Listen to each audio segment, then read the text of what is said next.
Black spaces are important to me because those are spaces where we can just be ourselves.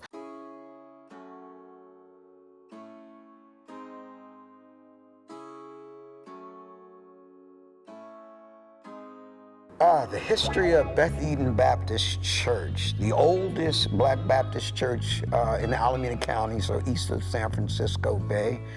I'm the 13th pastor in 131 years, just the 13th. The pastor before me was here for 46 years, Dr. Gilletto James, and before him, A.C. Dones, and before him, J.P. Hubbard. J.P. Hubbard did a lot to establish this church as a pivotal place. My name is Reverend Aisha Jordan, and I am an associate minister at Beth Eden Baptist Church in Oakland, California. The mission of Beth Eden is to make sure that we are showing God's love to everyone, and in doing so, we are educating our members and the community through actions. So through education, through caring, through sharing, through community events, through fundraising, that is all a part of Beth Eden's legacy and mission. Right now, our church and other churches are some of the only safe spaces that we have. And so we need to protect our legacy and then also find people who can respectfully value and invest in what we have to offer.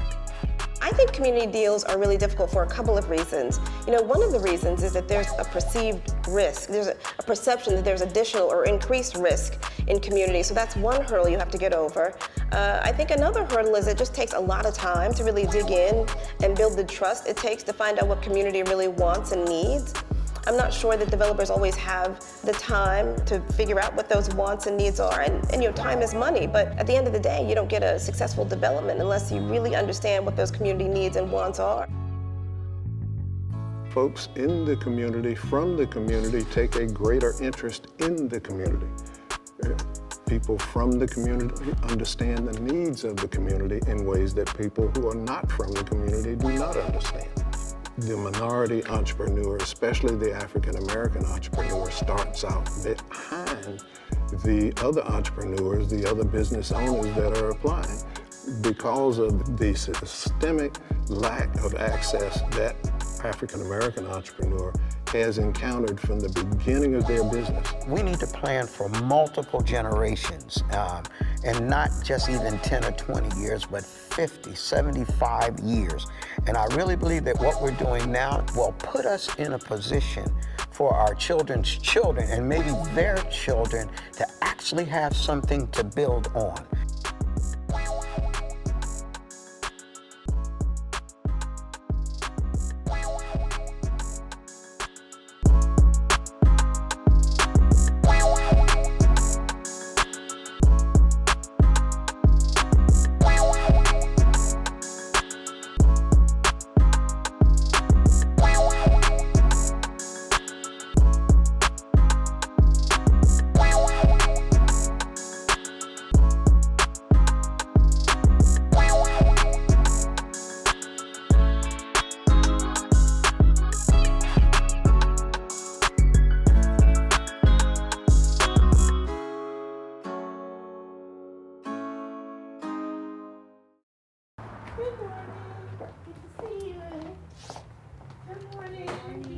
My name is Nikki Beasley, Executive Director of Richmond Neighborhood Housing Services, where our mission is to provide affordable housing to low to moderate income families.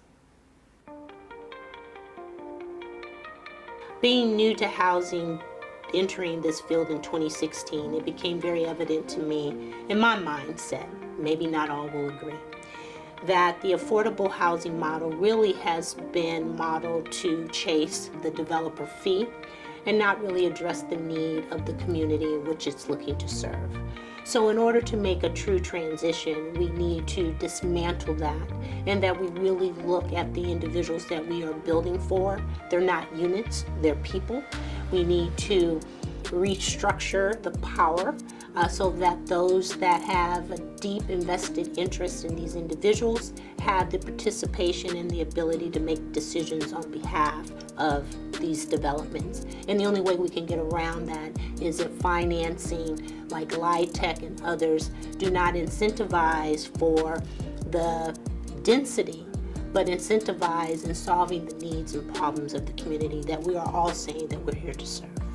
RNHS has leveraged small sites to incubate opportunities for small businesses, nonprofits, and emerging developers by lifting up the need that these spaces need to be recognized in the housing conversation.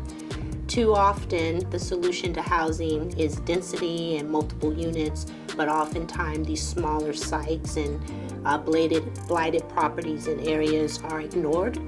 So our organization has really spent time of bringing that conversation to the table of housing, and it has allowed us to start development for our Filbert West Oakland project that is in Oakland. It is a 10-unit single-family home project with ADUs attached, providing ownership opportunities for first-time home buyers. And that has also allowed us to develop our Emerging Developers Program, really my brainchild. When we acquired Filbert, it became clear how much I didn't know. So we've created a program to assist those that do have interest in development, and we feel that these infill spaces are a great way for small developers to get started, as well as to address the needs in neighborhoods and communities. You know, the city would love to see more local firms leading local development, because then the communities are building that muscle memory themselves. I personally think that you get the very best outcomes and results when you have the folks on the ground who are going to live in that community actually doing the work to create what's going to be there.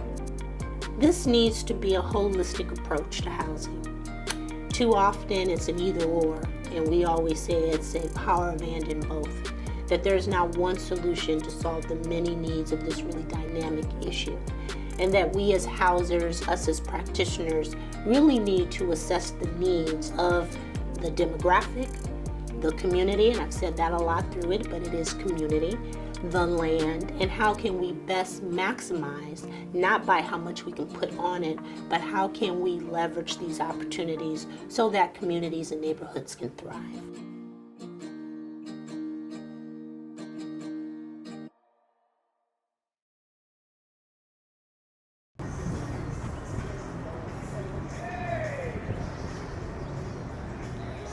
I'm Kyle Rollins, and I'm the principal of Big Oakland. Big Oakland's mission is to promote inclusivity throughout the real estate development industry. We achieve this by coalescing community stakeholders to understand and develop their unified vision for their community. Pre-development is super important because it's when all of the strategic decisions of a project are made, and probably most of the decisions on a project are made. It's a time when developers use their relationships, access to capital, and information to decide on who is going to build the project, for whom it will benefit, who will work on the project, that's giving out all of those contracts, and then the long-term vision for that project. I think probably why people fail often is that they've underestimated the amount of relationships, information, and capital that are needed. One of the ways that we can support concept development, and this is something that we're really excited about, is our clubhouse approach. So while we're a physical space, we're really working on those three things that I mentioned before: relationships, access to capital, and information. What we tend to find within the Black developer community is that there's always something missing. And because of that, projects can't really effortlessly slide into construction, and oftentimes developers are forced to take on extra risks. So for us, that means personal guarantees to do a project. Your house might be on the line. You go into a project with a skinny budget, not all the consultants that might help you get your proposal through the entitlement and permitting process. All of those things make it more difficult to get your project done. So what we're trying to do at Big is to pair strengths and weaknesses, capital and opportunities, and to really sort of move through this collectively. So we call the approach the platform. You know, one of the things that really excites me is the opportunity to really harness all of the value chain that goes into community development. When you think about what gets spent, you know, millions and ultimately billions get spent. Isn't it cool to think that we could come together as a community and have a clubhouse where we all talk about these deals and we're all working on these deals together so that the value that gets created stays in the community. You have local folks working on their own community deals. To me, that's just tremendous. I would love to see the community built in its own vision versus built on the vision of others who don't even live in that community.